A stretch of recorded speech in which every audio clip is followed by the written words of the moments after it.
तो ब्रेक के बाद एक बार फिर आप सभी का स्वागत। चंडीगढ़ से खबर के सीएम मनोहर लाल से मिलने पहुंचे डिप्टी सीएम दुष्यंत। और आपको बता दें, कृषि अध्यादेश पर सीएम मनोहर लाल से बात करेंगे डिप्टी सीएम।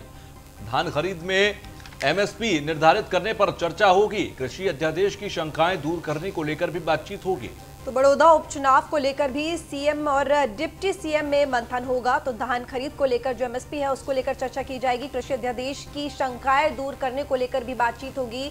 बड़ौदा उपचुनाव को लेकर भी सीएम और डिप्टी सीएम में मंथन होगा। तो सीएम मनोहर लाल से मिलने पहुंचे हैं डिप्टी सीएम दुष्यंत, जिसमें कृषि अध्यादेश पर सीएम मनोहर लाल से बात करेंगे डिप्टी सीएम दुष्यंत। धान खरीद में एमएसपी निर्धारित करने पर भी चर्चा की जाएगी और कृषि अध्यादेश की शंकाएं दूर करने को लेकर भी बातचीत होगी, क्योंकि कृषि अध्यादेश को लगातार विरोध के स्वर उठ रहे हैं और ये कहा जा रहा है कि किसान विरोधी है। तो वहीं उसको लेकर जो शंकाएं हो रही हैं, ये इस मीटिंग में, इस बैठक में बातचीत होगी, शंकाएं दूर की जाएंगी, चर्चा होगी। तो आपको बता दें कि मुख्यमंत्री मनोहर लाल, जिनसे बात करने के लिए डिप्टी सीएम दुष्यंत पहुंचे हैं, तो धान खरीद में एमएसपी निर्धारित करने पर इस बैठक में चर्चा होगी। तो कृषि अध्यादेश को लेकर भी यहाँ जो तमाम शंकाएं हैं उनको लेकर बातचीत होगी डिप्टी सीएम और सीएम के बीच में। आपको बता दें कि जीएमएम के दुष्यंत आप अपनी पार्टी का जो स्टैंड है, क्योंकि तमाम जो एनडीए की दूसरी पार्टीज हैं या तमाम राज्यों में जो गठबंधन से सरकारें चल रही हैं, उसको लेकर अब सीधे तौर पर जो तमाम शंकाएं हैं वहां पर क्लियरिफिकेशन का दौर चलेगा। और ऐसे में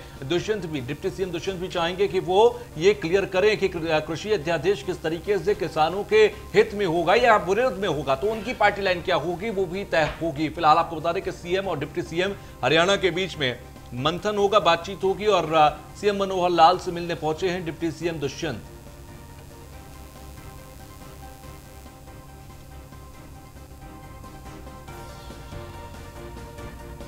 तो धान खरीद में एमएसपी निर्धारित करने को लेकर भी मंथन होगा। कृषि अध्यादेश की तमाम जो शंकाएं हैं उनको भी दूर करने को लेकर बातचीत होगी।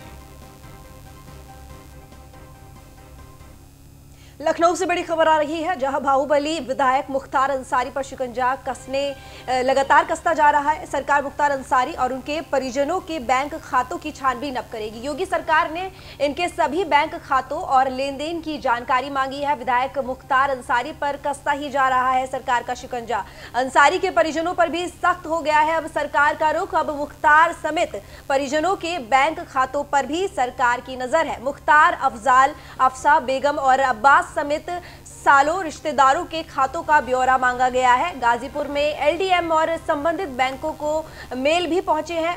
तमाम बिंदुओं पर विवरण मांगा गया है। इसमें अकाउंट की पूरी डिटेल, टर्नओवर, सिविल और बैलेंस शीट भी शामिल की गई है। तो अब मुख्तार और परिजनों के खातों पर कार्रवाई की पूरी तैयारी में है सरकार।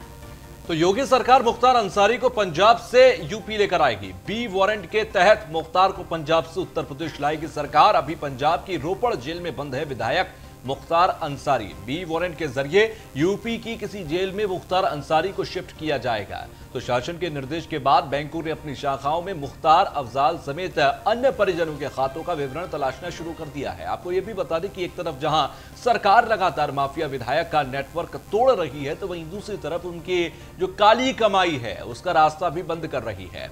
तो सरकार इन तमाम माफिया, जो एक बड़े नाम होते थे, अतीक अहमद, मुख्तार अंसारी, ये तमाम वो बड़े नाम थे जो पूर्वांचल में गूंजा करते थे, और उन सब माफियाओं की जो माफियागिरी है उसको खत्म करने के लिए लगातार सरकार उनकी जड़ों को काटने का काम कर रही है। चाहे वो उनकी आर्थिक फाइनेंशियल जो उनकी ताकत है, उस आर्थिक ताकत पर चोट करने की जरूरत है। यही वजह है कि तमाम बैंकों के अंदर ये कह दिया गया है कि जो माफियाओं से जुड़े, उनके रिश्तेदारों से, परिजनों से जुड़े जितने भी लेन देन खाते, जितने भी टर्नओवर्स हैं, उन सब पर नजर रखी जाए और उनकी जानकारी सरकार को दी जाए। फिलहाल योगी सरकार ने इसके सभी बैंक खातों और लेन देन की जानकारी मांगी है। विधायक मुख्तार अंसारी पर अब शिकंजा सरकार का कसता जा रहा है।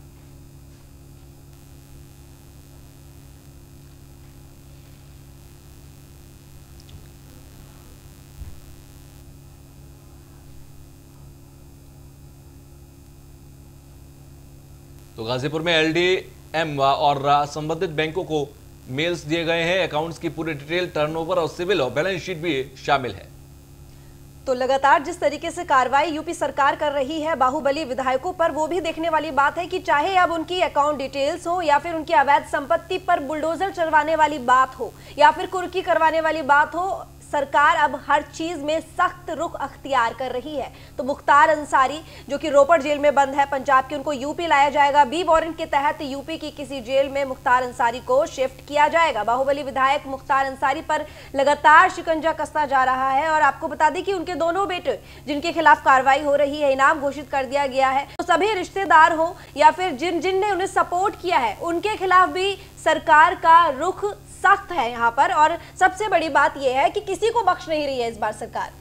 तो अंसारी के परिजनों पर भी सख्त रुख सरकार का है और अब मुख्तार समेत परिजनों के बैंक खातों पर सरकार की नजर है। तो टर्नओवर से लेकर बैलेंस शीट तक और बैलेंस शीट से लेकर तमाम जो लेन देन है, चाहे वो मुख्तार अंसारी के बैंक अकाउंट्स हो या उनके परिजनों के हों, उन सब पर सरकार की नजर है। और सबसे बड़ी बात कि पंजाब की रोपड़ जेल में जो बंद है मुख्तार अंसारी, उसे यूपी शिफ्ट किया जा सकता है, किसी जेल में बी वारंट के जरिए शिफ्ट किया जा सकता है। इसकी सरकार कोशिशें लगातार कर रही है कि मुख्तार के ऊपर एक बड़ी कार्रवाई करने की जरूरत है और उसके लिए जरूरी है कि उनको अपने अधिकार क्षेत्र यानी कि जो यूपी का क्षेत्र है उसमें लाया जाए, वहां की किसी जेल में रखा जाए। अभी पंजाब की रोपड़ जेल में बंद है विधायक मुख्तार अंसारी और उसे यूपी शिफ्ट किया जा सकता है। साथ ही साथ आपको बता दें कि जो तमाम लेन देन है, जो तमाम टर्नओवर्स हैं, उन सब पर भी नजर रखा जा रहा है।